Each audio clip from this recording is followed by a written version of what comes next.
पर उससे ज्यादा खुशी मुझे इस बात की है कि जब हम इस चर्चा को सुन रहे थे, जो सही 150 साल का वंदे मातरम का इतिहास है देश की जनता के सामने पहुंचा है, जब विपक्ष ने पूरे इतिहास की सही क्रोनोलॉजी जनता के सामने रखी है।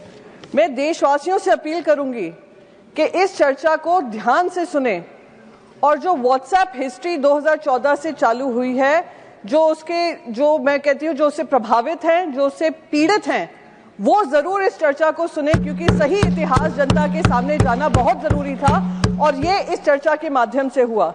मैं तो अब आपके माध्यम से सर ये भी रिक्वेस्ट करूंगी कि क्विट इंडिया मूवमेंट पे चर्चा हो, स्वतंत्रता संग्राम पे चर्चा हो, और वो सारी चर्चा जो 2014 से धूमिल करने की कोशिश की गई थी, वो सारी चर्चा का विषय बने। जैसे ये जो इतिहासकार हैं व्हाट्सएप हिस्ट्री के माध्यम से व्हाट्सएप हिस्ट्री फैलाते हैं, उनका करियर का दी एंड हो सर।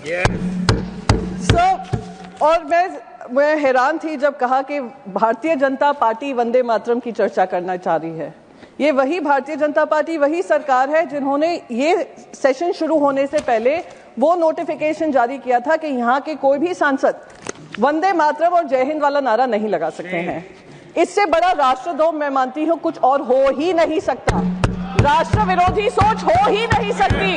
इसलिए हमने, मेरी पार्टी के लीडरशिप ने चेयरमैन को लिखा था कि ये नोटिफिकेशन इमीडिएटली विड्रॉ हो। वो और नया नोटिफिकेशन नहीं था, पुराने नोटिफिकेशन जो भी नोटिफिकेशन था फिर से जारी किया गया है सर प्लीज। हाँ सर, वंदे मातरम, हम तो वंदे मातरम की चर्चा करने आए। मैं सवेरे से बहुत सारे भाषण सुन रही थी उस तरफ से जो वंदे मातरम की जगह वंदे भारत की चर्चा करने को तैयार थे। आप देख लीजिएगा, लोकसभा में भी यही हुआ है, राज्यसभा में भी। मैंने बहुत सारे लोगों को, उनका प्रेम उसी से स्पष्ट हो गया, कितना वंदे मातरम और कितना वंदे भारत में उनको अंतर पता है। सर तीसरी बात, प्लीज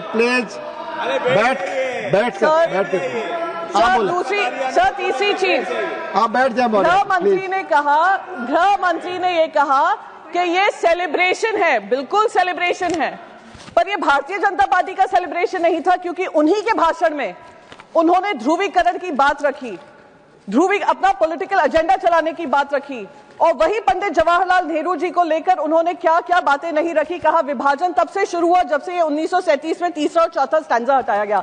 सर जब ये स्टैंजा हटाया गया था, जब हमारे देश के जवान बॉर्डर पे लड़ते हैं, हमारे तुकाराम ओमले जी आतंकवादी को पकड़ते पकड़ते वंदे मातरम कहकर अपनी जान देते हैं, बलिदान देते हैं। वो ये नहीं पूछते हैं तीसरा और चौथा स्टैंजा कहाँ है। वो इससे प्रेरित होते हैं कि वंदे मातरम के लिए वो सेवा कर रहे हैं, वंदे मातरम के लिए वो बलिदान कर रहे हैं। सर लास्ट मिनट सर, एक ही 30 सेकेंड लूंगी सर। बस मैं यही कहूंगी आपके माध्यम से कि ये जो ध्रुवीकरण वाली राजनीति और पंडित जवाहरलाल नेहरू जी को लेकर उनका धूमिल करने की जो राजनीति हो रही है, उसको समाप्त होना चाहिए। और मेरी जो नेमसेक है लोकसभा में, उन्होंने भी ये मांग रखी है कि नेहरू जी। CEN न्यूज, देश प्रदेश की ताजा तरीन खबरों के लिए CEN न्यूज को सब्सक्राइब करें और रहें पल पल की खबर से हर पल बाखबर।